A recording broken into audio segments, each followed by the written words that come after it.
ঢাকা বিশ্ববিদ্যালয়ের বিভিন্ন হলের শিক্ষার্থীদের উপর নিপীড়ন নির্যাতনে অংশ নিতে ছাত্র শিবিরের সদস্যরা নিজেদের ছাত্রলীগ হিসেবে প্রমাণ করত, এমন বিস্ফোরক অভিযোগই সামাজিক যোগাযোগ মাধ্যমে তুলেছেন গণতান্ত্রিক ছাত্র সংসদের ঢাকা বিশ্ববিদ্যালয়ের শাখার আহ্বায়ক আব্দুল কাদের।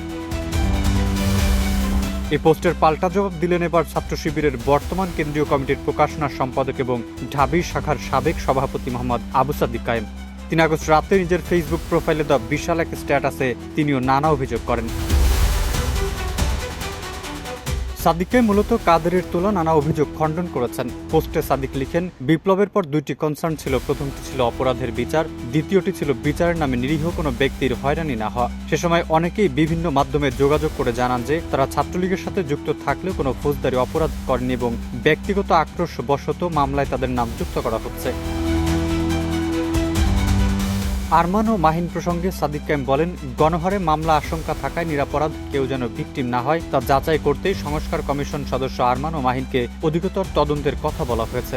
কারণ এমন একটি দাবি এসেছিল যে তারা হামলায় যুক্ত ছিলেন না, আর এই দাবিটি খতিয়ে দেখতে হয়েছিল যেন অসচেতনতাবশত নিরাপরাধ কেউ ভিকটিম না হন। কায়েম স্ট্যাটাসে উল্লেখ করেন, এনসিপি থেকে শুরু করে সব দলের নেতারাই সে সময় এরকম বিভিন্ন সুপারিশ পেয়েছেন এবং নিজেদের মধ্যে চালাচালি করেছেন ভেরিফাই করার জন্য। আব্দুল কাদের নিজেই উল্লেখ করেছেন, মামলার তালিকাগুলো আমরা পারস্পরিক আলোচনা করে প্রস্তুত করেছি। এখন নিজেদের মধ্যে কথা না বললে কিভাবে জানবো আসলে কেউ অপরাধী নাকি তাকে হয়রানি করা হচ্ছে। স্ক্রিনশটে যাদের নাম যুক্ত আছে তারা কেউই শিবিরের না উল্লেখ করে কায়েম লেখেন, ৫ আগস্টের পর থেকেও তারা শিবিরের কোনো পদে বা কর্মসূচিতে ছিলেন না। ছাত্রলীগে লুকিয়ে থাকা শিবিরকে বাঁচাতে সহায়তা করার ন্যারেটিভটি সম্পূর্ণ মিথ্যা বলে উল্লেখ করেন তিনি।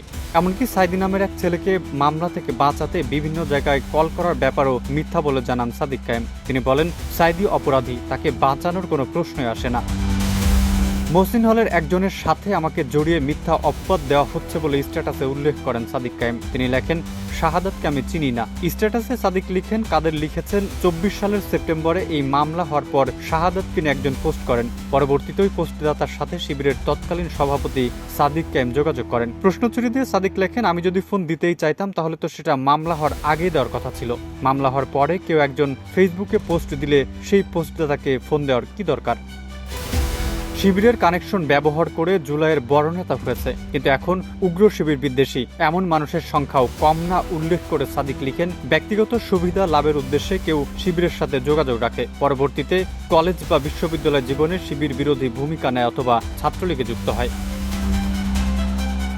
প্রশ্ন ছুড়ে দিয়ে স্ট্যাটাসে সাদিক কায়েম লিখেন, এমন নরপশুদের কর্তৃক ছাত্র শিবিরের জনশক্তিরা নিয়মিত ভিকটিম হওয়ার সত্ত্বেও তাদের কর্মকাণ্ডের দায়ভার যদি শিবিরকে নিতে হয়, তাহলে শিবির ছেড়ে বাকসাস এনসিপিতে চলে যাওয়া ব্যক্তিদের কৃতিত্ব, দুর্নীতি সহ অন্যান্য নেতিবাচক ও ইতিবাচক কর্মকাণ্ডের দায়ভারও তো শিবিরকে নিতে হবে। সেটা কি যৌক্তিক হবে?